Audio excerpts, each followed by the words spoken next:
Y nos tuvieron a los 4 hermanos allí en Ginebra. Así que yo conocí del Evangelio cuando yo estaba recién nacido. Mis padres cristianos, pasaron los años. Cuando yo tenía 8 años decidieron volver a España. Mi padre comenzó su ministerio ahí en la calle Palleter, número 81, en Valencia. Y yo crecí conociendo a Dios. Crecí con una religión. Yo era cristiano evangélico. Cuando alguien me preguntaba, tenía muy claro, yo era cristiano evangélico. Ahora, por muchos años nunca podría haber entendido esa frase: tu presencia es el cielo para mí.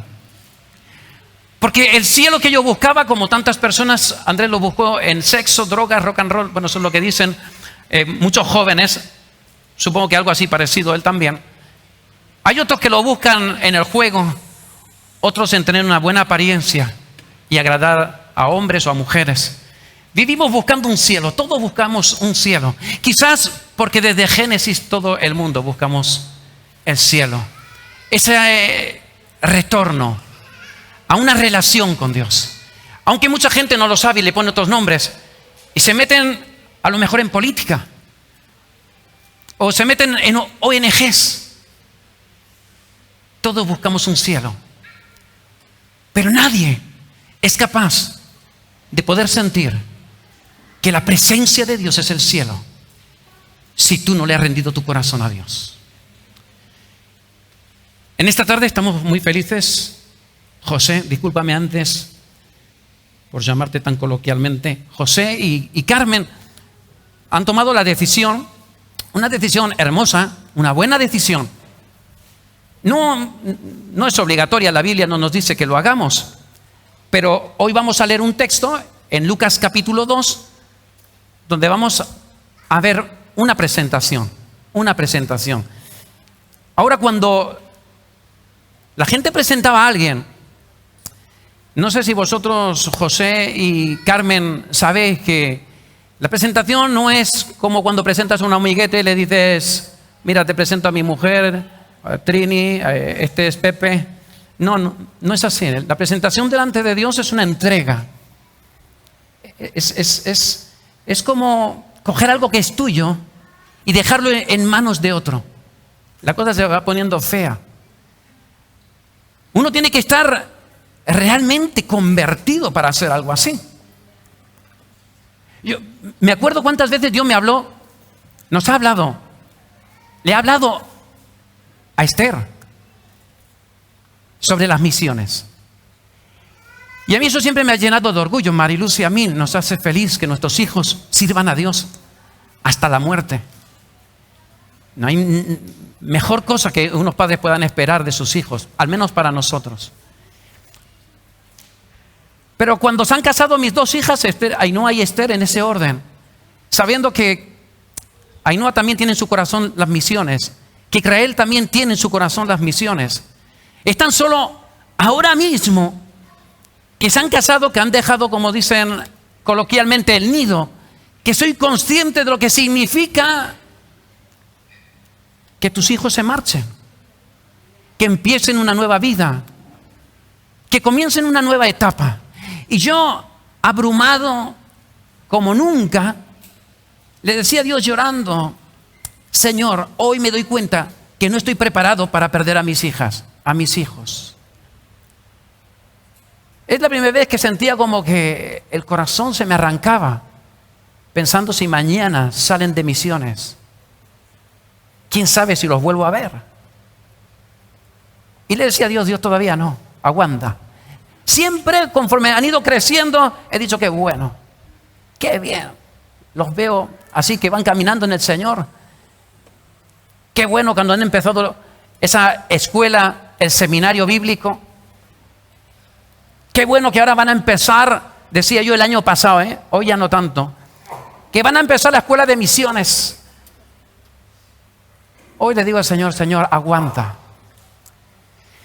Y puedo imaginar que eso es lo que José y María estaban haciendo en el capítulo 2, en el relato de Lucas 2. Vamos a verlo ahí. Lucas capítulo 2, versículo 21. Vamos a hacer una lectura rápida y vamos a hacer entre todos un ejercicio, así como cinematográfico. Os voy a pedir que mientras yo leo rápido, a toda velocidad, diagnostiquéis quién es protagonista o quiénes son los protagonistas o los actores principales de este relato. Imagínate la película de lo que vamos a leer.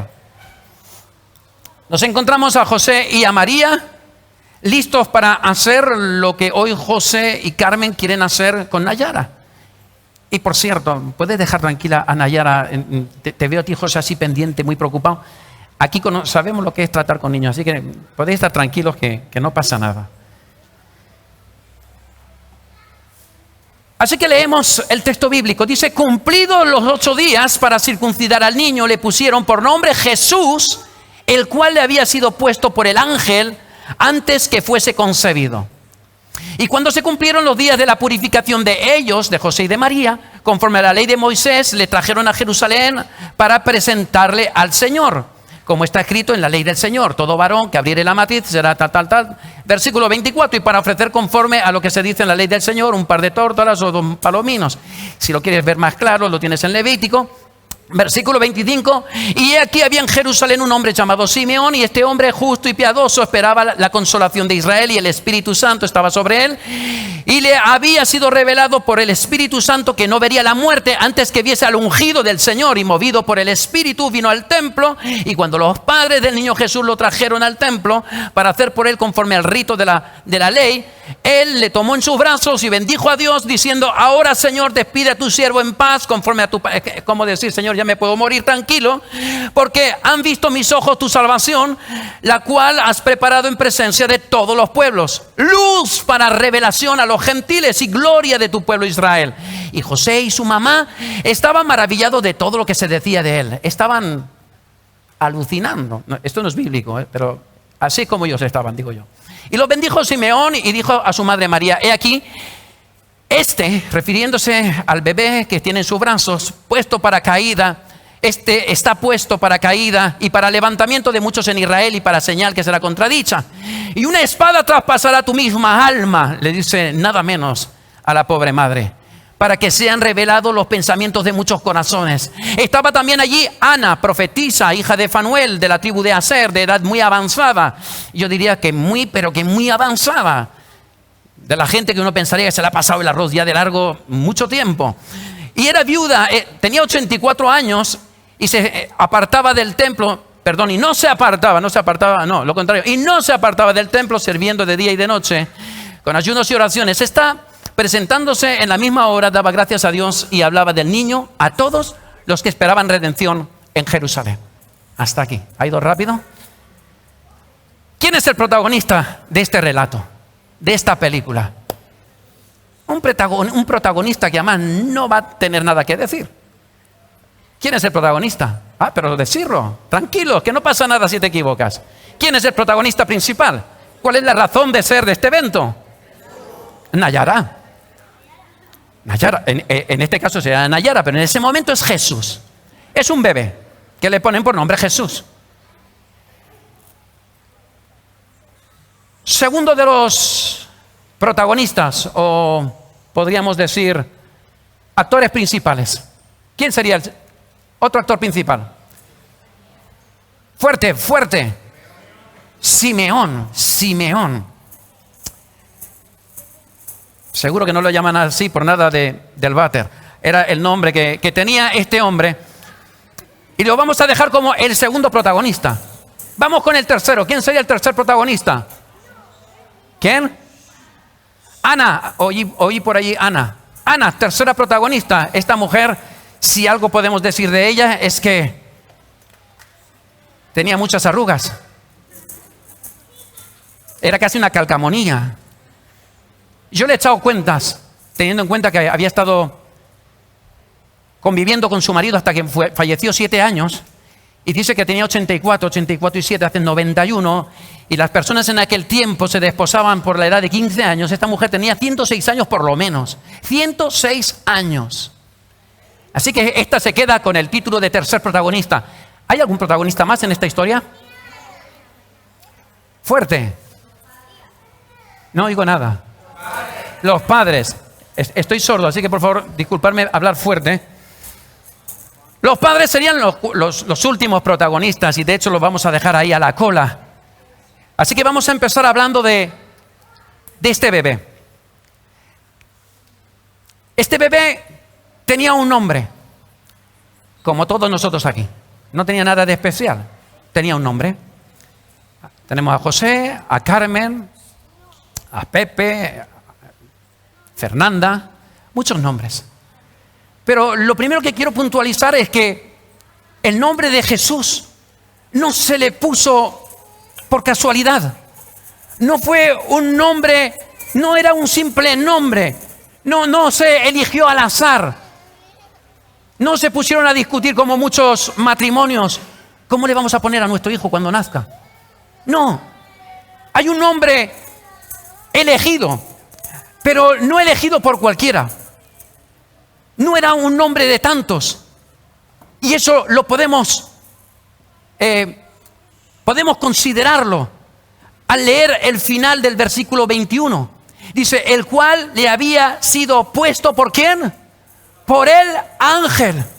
Antes que fuese concebido, antes que hubiera vida en la matriz de María, había un nombre que había sido declarado desde el cielo, que era el nombre de Jesús, y que en hebreo significa Yeshua. Yeshua tiene un significado, por eso no era un nombre cualquiera. Igual tu nombre no tiene ningún significado, pero el nombre de Jesús significa el que salva, es el Salvador. Y quiero que tengamos en cuenta que es la revelación dada por Dios a través del ángel Gabriel a María, y lo vamos a leer enseguida. Vamos a ver en el versículo, en Lucas 1:31, fíjate lo que va a decir. Dice, cuando el ángel Gabriel está hablando con María, le dice, ahora concebirás en tu vientre y darás a luz un hijo y llamarás su nombre Jesús. María conocía perfectamente lo que eso significaba. Y unos versículos más tarde, versículos 46 y 47, dice, entonces María dijo, engrandece mi alma al Señor. ¿No es esto a veces cosas parecidas que le decimos a Dios cuando estamos en ese tiempo de alabanza? Cuando estamos adorando a Dios en nuestra casa o en la iglesia.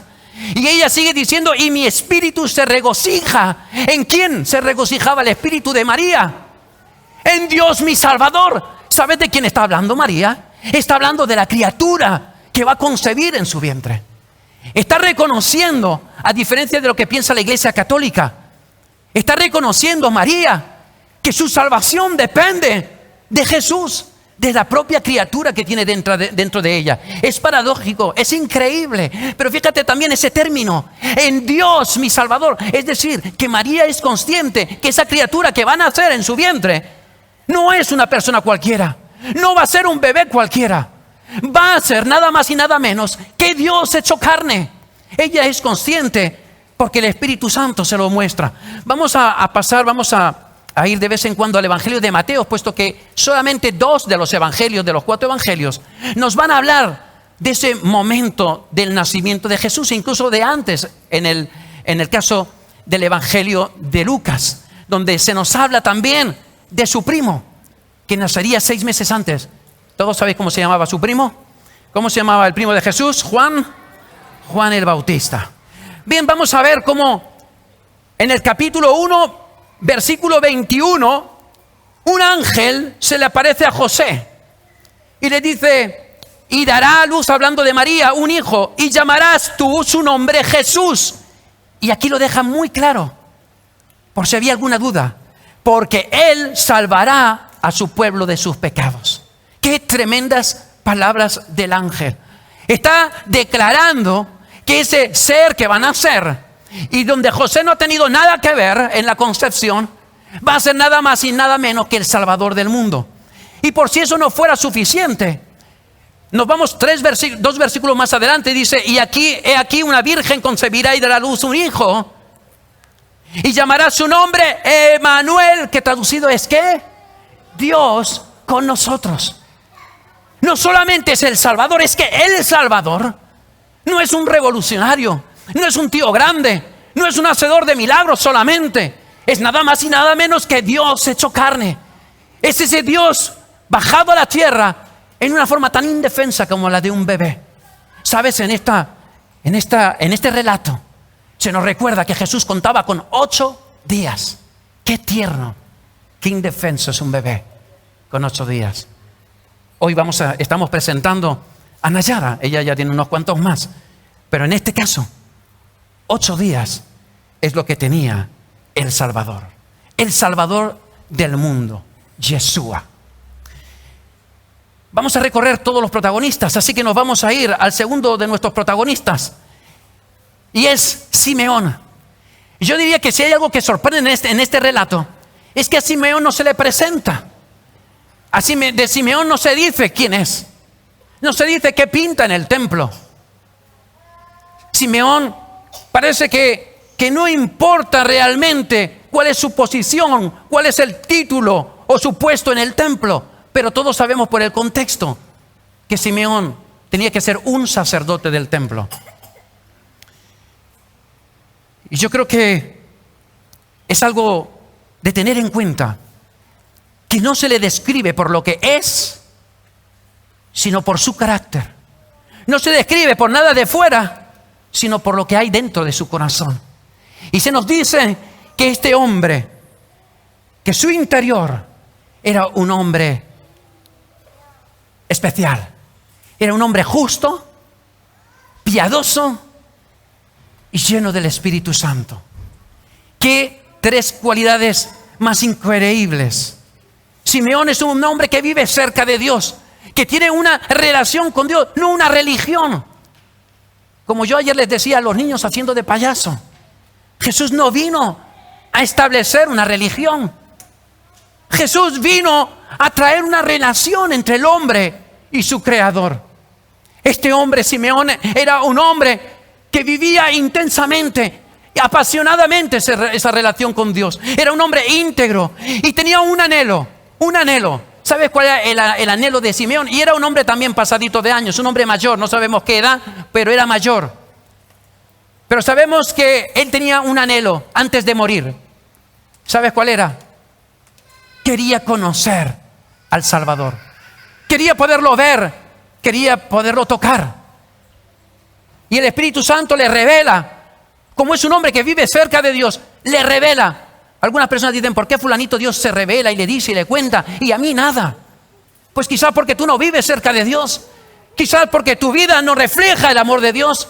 Quizás porque tú eres simplemente un conocido de Dios, pero no eres un hijo. No eres un renacido de Dios. Así que vemos que este hombre, su anhelo es poder, antes de morir, conocer a ese enviado de Dios. Y es por eso que cuando ve al bebé, es capaz de discernir quién es ese bebé. Es capaz de entender cuáles son los tiempos en que vive, la importancia de los acontecimientos que está palpando antes de morir. Este hombre toma al niño, guiado por el Espíritu Santo, y el versículo 32 declara públicamente que ese sería luz, versículo 32, luz para la revelación de los gentiles. No sé si aquí hay algún judío. Me imagino que no hay ningún judío. Todos aquí somos gentiles. Todos somos gentiles. La presentación esa tiene una importancia vital en el mundo. Porque a través de ese bebé, hoy tú y yo podemos comprender y entender el plan de Dios maravilloso para nuestras vidas. Ese plan de salvación en la persona del Salvador. Así que vemos que esa cercanía con Dios de Simeón lo hacen de él un hombre especial, íntegro, un hombre capaz de discernir los tiempos y hasta la gloria futura que está para llegar al mundo. La tercera persona, el tercer protagonista, actriz principal en este relato, es Ana, una mujer, como ya he dicho antes, mayor. hay algo digno de notar. Y es que pese a su ancianidad, pero gran ancianidad, dice la Biblia que esta mujer, Ana, servía, ¿cuánto? De día y de noche, en ayunos y oraciones. Una mujer que podríamos decir que tenía el mismo espíritu de Simeón. No tenía nada que ver con Simeón, no eran marido y mujer. Dos personas que servían a Dios, que amaban a Dios, que buscaban a Dios, que tenían una relación con Dios. Y que eso les permitió entender la grandeza de lo que estaban viviendo. Y es que cuando tú no tienes una relación con Dios, quizás te estás perdiendo muchísimos destellos poderosos de la gloria de Dios alrededor tuyo. Pero Dios, su presencia está ahí y quiere hacerse notar. Pero falta que tú y yo respondamos como Simeón o como Ana en esa relación. Y fíjate el versículo 38, de lo poquito que habla de Ana. Dice, y hablaba del niño a todos los que esperaban la redención en Jerusalén. Hablaba del niño. Yo diría que antes incluso hemos hablado muchas veces de que la mujer samaritana era la primera evangelista, fue la primera evangelista. Yo creo que le tomó la delantera a una mujer de 106 años. Esta mujer, dice la palabra de Dios, que hablaba del niño. ¿De qué estaba hablando del niño? O sea, al niño lo acaba de conocer. Ella conocía el plan de Dios a través del niño. De ese niño Jesús, el Mesías Salvador para toda su nación, pero también para toda la tierra, para todo el mundo. Gloria a Dios. Es una mujer que pese a todo está centrada en Dios. Evangelizaba y no le paralizaba. Espero que aquí cojamos todos un poquito. No le paralizaba su edad. No le paralizaban sus achaques. Tenía que tener muchas limitaciones. Pero es una mujer que como Simeón discierne, capta, entiende lo que ocurre y es capaz de comprender la grandeza de los acontecimientos que vive y de regocijarse y empezar ya a proclamar la salvación a través de ese bebé Jesús de Nazaret. Y por último protagonista, los padres del bebé. ¿Quiénes eran los padres del bebé? Que se estaba presentando, José y María. Me gustaría, hoy en día, ahora que es tan frecuente conocer de los currículums, todos necesitamos currículum para entrar a trabajar aquí o allá. Necesitamos, el currículum de alguna forma revela qué eres tú, mecánico, oficial de primera en algún oficio. El currículum habla de las empresas donde has trabajado, habla en definitiva de tus capacidades. Y me gustaría hacer lo mismo de María y de José. No se nos habla mucho de María ni de José porque no son realmente protagonistas a lo largo de la historia de la Biblia. Pero se nos dice que en Lucas capítulo 1, versículos 28 al 30, dice, bendita eres tú entre ¿cuántas? Entre todas las mujeres. Y dice también la Biblia de María que halló gracia. El ángel Gabriel le dice, has hallado gracia delante de Dios. Qué especial tenía que ser María. Qué mujer tan piadosa. Qué mujer tan cuidadosa en hacer la voluntad de Dios. Pero José, de José se dice muy poco. Pero en Mateo 1:19 se nos dice que José era un hombre justo. Y no según la justicia humana, sino según los ojos de Dios. Y me pregunto qué caracterizaba, cuál era la carta de presentación, cuál es el caché de José y de María como padres. Cuando lees el versículo 21 vemos que eran cumplidores, obedientes de la ley de Dios. A los 8 días, no a los 9, no a los 10, no a los 7, a los 8 días cuando tocaba, José y María cogen al niño y lo llevan al templo.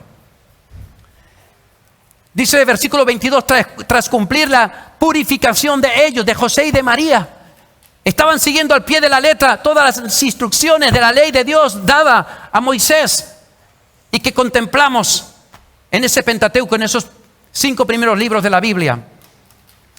Versículo 41, versículo 27 dice, y cuando los padres le trajeron al templo, está mostrando la responsabilidad que habían entendido de parte de Dios, María y José.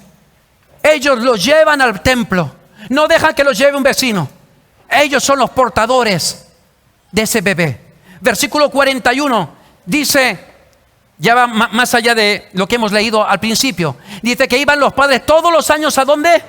A Jerusalén. ¿Cada cuántos años iban los padres a Jerusalén llevando a Jesús? ¿Cada cuántos años? Cada año. Y alguno dice, bueno, tampoco es tan grande, hace un esfuerzo una vez al año.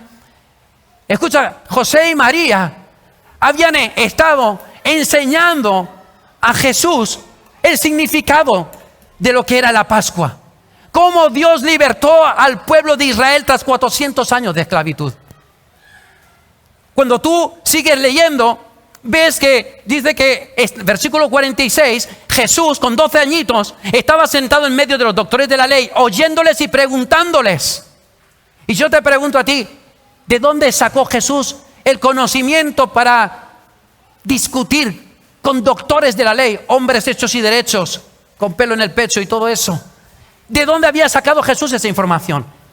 Algunos piensan, como era Dios, se lo sacaba de la manga, le venía de algún sitio. José y María eran hombres judíos piadosos que tomaban muy en serio la palabra de Dios. Instruyeron al niño en los caminos de Dios. Y yo te pregunto, ¿quiénes aquí somos padres? Es una fácil pregunta y una fácil respuesta. Levantar la mano los que somos padres, los que tenemos hijos. Una buena cantidad, quizás una mayoría de gente de la iglesia. ¿Podéis bajar las manos? Lo que nos habla esta historia de la presentación de Jesús no es tanto una presentación, sino la responsabilidad que a partir de hoy tienen José y Carmen y nadie más. Será bueno que los abuelos y tanta familia como pueda ser ayuden a Nayara a comprender los caminos de Dios. Esa es, digamos, la responsabilidad que vemos en los padres de Jesús, como podríamos haber visto de los padres de Juan el Bautista. La enseñanza con nuestros hijos debe de comenzar desde el día en que nacen hasta el día que salen de debajo del techo paterno. La enseñanza más efectiva, dicen los científicos, en un niño es desde 1 añito hasta los 8 años. A partir de los 8 años, y quiero que sepas que a muchos niños se les enseñan 3, 4 idiomas durante esa edad porque el cerebro está especialmente preparado para recibir información. Es una auténtica esponja. Entre los 8 y los 12 hay una bajada, aunque sigue habiendo una enseñanza efectiva, pero ya no es tan efectiva. Y a partir de los 12 años ya el progreso va a ser continuo, pero ya mucho más lento, mucho más difícil, mucho más complicado. Así que lo que tú no le enseñes a tu hijo hasta que tiene 8 años, difícilmente lo vas a hacer en el tiempo futuro. Pero cuando llega a los 12, olvídate, salvo milagro de Dios, olvídate de entonces querer enseñarle los caminos de Dios, porque a esa edad lo que tú tendrás ya es un hijo rebelde, es una hija rebelde, es una hija centrada en el mundo, el colegio, las enseñanzas, la televisión, los programas de toda clase que hay en las cadenas televisivas, se habrán ocupado de aleccionar a tu hijo para ser un auténtico rebelde y un auténtico ateo y alguien que no querrá saber nada de Dios. Así que el cronómetro regresivo desde que tu hijo nace se pone en marcha y tenemos tiempo para ser responsables con nuestros hijos. Y quiero transmitirte que hay 2 vías por las que un niño aprende. Fundamentalmente la información la recibe por 2 vías. La vía número 1 es a través del oído. Es por lo que tu hijo escucha. es por lo que tú le puedas enseñar de forma oral, audible. Pero la segunda vía es a través de sus ojos, de lo que Nayara va a ver. Así que en esta primera vía de los oídos, José, Carmen y todos vosotros, todos los que somos padres, algunos ya se nos ha pasado un poco el arroz de esto, pero es tiempo de transmitirle al niño las enseñanzas de la Biblia, las historias de la Biblia. David, Sansón, Moisés, Abraham, Débora, tantos hombres y mujeres que nos enseñan a vivir dentro de los caminos de Dios. Es tiempo de enseñarles a nuestros hijos, de contarles historias como hace el mundo, con el gato con botas, bueno, hoy en día cosas mucho peores. Es tiempo de hablarles y transmitirles por vía oral los mandamientos de Dios. Me doy cuenta en el seminario que mucha gente no conoce los 10 mandamientos, 10 cositas que hay que aprenderse. Cuando salgo y evangelizo en la calle, nadie sabe más de 2, 3 mandamientos, casi nadie. Tú tienes la oportunidad de enseñarle a tus hijos cuáles son los mandamientos, para poderlos librar de grandes desastres que les llegarán a su vida si tú no pones ese granito de arena que significa la enseñanza. O quizás es tiempo de que tú, por vía oral, le muestres la importancia de memorizar en las Escrituras. Hay un texto muy bueno, Deuteronomio, capítulo 6. Lo buscamos. Deuteronomio, capítulo 6. Versículo 7 dice: y las repetirás a tus hijos. Si alguien tiene dudas de que tienes esa responsabilidad, fíjate lo que dice Deuteronomio 6:7. Y las repetirás a tus hijos y hablarás de ellas estando cuando, ¿dónde? En tu casa.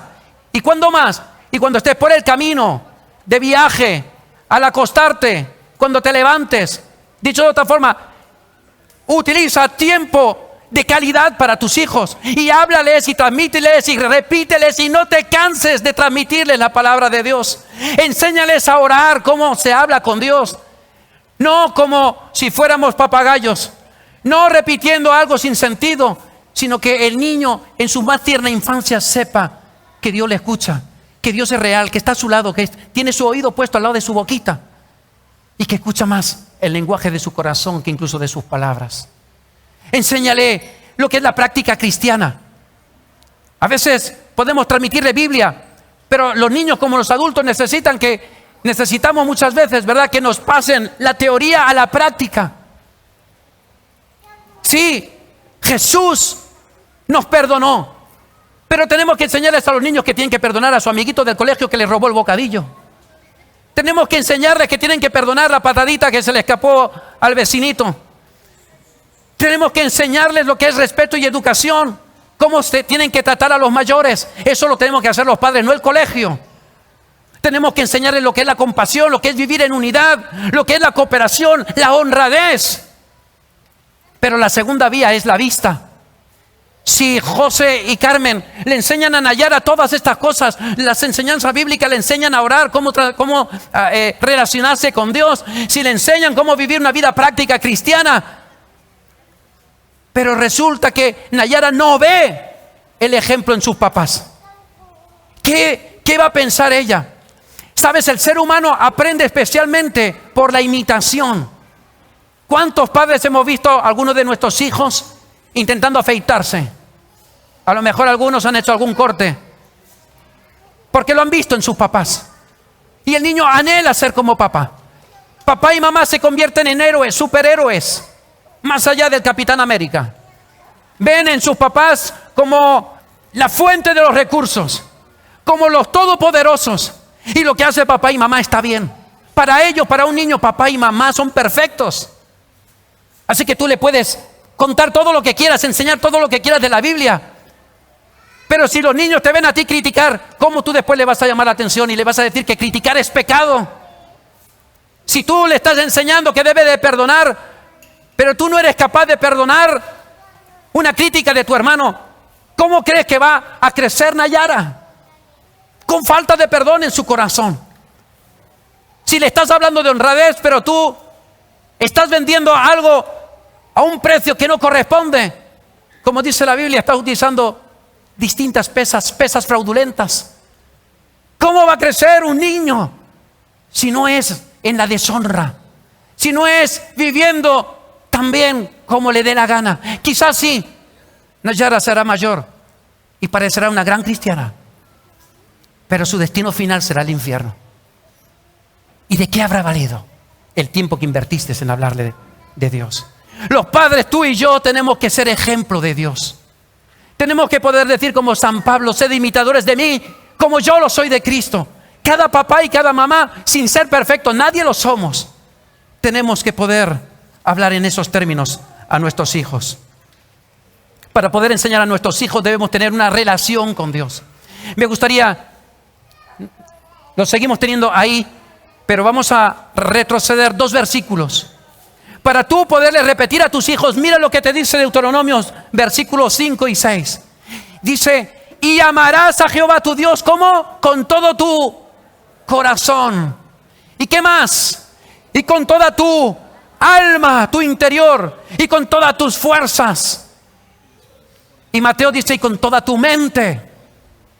Este es el primer mandamiento. Y dice el versículo 6: y estas palabras que yo te mando hoy estarán ¿dónde? Aquí dentro, no aquí solo, en tu corazón. Tu vida tiene que reflejar esos mandamientos de Dios. Quizás algunos en esta tarde queramos enseñar, pero no podemos hacerlo con nuestras vidas. Algunos quizás quieran perdonar. Algunos de vosotros estáis intentando perdonar, pero es más fuerte que vosotros y no podéis perdonar. Quizás algunos quieran amar, pero sin embargo lo que hacen sin darse cuenta es odiar. Quizás algunos quieren dejar de mentir, pero no puedes dejar de mentir, no lo consigues. Quizás estés viviendo una vida aparentemente religiosa, cristiana, evangélica, protestante y lo que tú quieras, pero la realidad es que tú eres consciente de tu triste realidad interior. Juan el Bautista, como Jesús de Nazaret, iniciaron su ministerio con las mismas palabras: arrepentíos, dice la Biblia, arrepentíos de vuestros pecados, porque el reino de Dios se ha acercado. En ambos vemos Juan el Bautista, Jesús, 2 personas presentadas. Vemos la huella dejada por los padres en ellos. Vemos que lo que le transmitieron fue una relación con Dios. Y no solo que cumplieron un ritual del Antiguo Testamento, no solo que cumplieron un rito de la ley de Moisés. Ambos se convertirían en portavoces de Dios al mundo para descubrir el pecado de los corazones y su necesidad del Salvador. Todos, absolutamente todos, damas y caballeros, somos pecadores. Así por lo menos nos califica o nos clasifica la Biblia. Y quiero decirte que nuestro destino de no haber arrepentimiento, y quiero que sepas que el arrepentimiento no es decir mea culpa, no es decir soy un mentiroso, soy un ladrón, soy un adúltero. No, es reconocerlo y decirle a Dios: Señor, yo quiero vivir a partir de hoy en una dirección totalmente opuesta. Quiero vivir agradándote a ti. Quiero vivir, Señor, siendo una persona fiel a mi esposa. Quiero vivir siendo un hombre honesto, transparente, donde la verdad inunde mi vida. Todos, dice la Biblia, sin excepción, merecemos el infierno. Y esta es la plataforma, amigos y amigas, damas y caballeros, sobre la que se asienta el resto del relato de la presentación de Jesús. Porque la puesta en escena no es de un Salvador, sino de el Salvador. Y no es para unos pocos, es para todo el mundo. Todo el mundo que cree y que vive siguiendo y viviendo sus mandatos. Lucas capítulo 2 presenta al Salvador del mundo. Y eso automáticamente nos convierte. Si hay un Salvador para todo el mundo, no sé si te has dado cuenta de ese detalle, nos convierte a todos nosotros en pecadores. Nos convierte a todos nosotros en gente sin esperanza, en necesitados de salvación, pecadores que necesitamos ser libertados de nuestra maldad, de nuestros vicios, que necesitamos ser libertados de nuestra vileza y de nuestra suciedad. Pecadores necesitados de un Redentor, de un Salvador. Por cuanto todos pecamos, estamos destituidos de la gloria de Dios. Estamos incapacitados para ser buenos. Estamos incapacitados incluso para ser mejores. ¿Sabes? Hay muchos que dicen, si yo cuando quiera dejo el tabaco, yo cuando quiera dejo el alcohol, yo cuando quiera dejo la coca, si tampoco es tan grave, tampoco es tan complicado. Yo puedo dejar de gastarme el dinero en las maquinitas, en los juegos. Pero la triste realidad es que pasa el tiempo y siguen cada vez más y más enganchados. Y vivimos para nosotros, vivimos para nuestro trabajo, vivimos para conseguir dinero, vivimos para nuestros deleites, dice la Biblia, vivimos para nuestros deseos.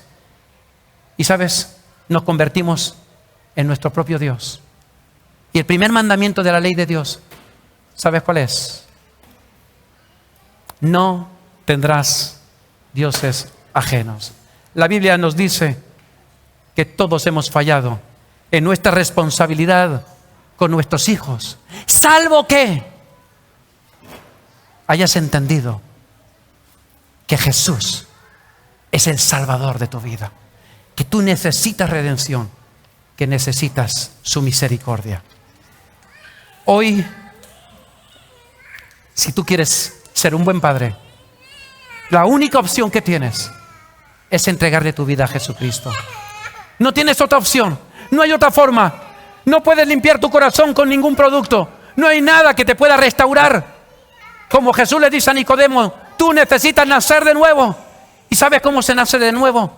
Reconociendo tu necesidad, reconociendo tus pecados, pidiéndole perdón y recibiendo a Jesús como tu Señor y como tu Salvador, que es como se nos presenta en este relato de Lucas capítulo 10.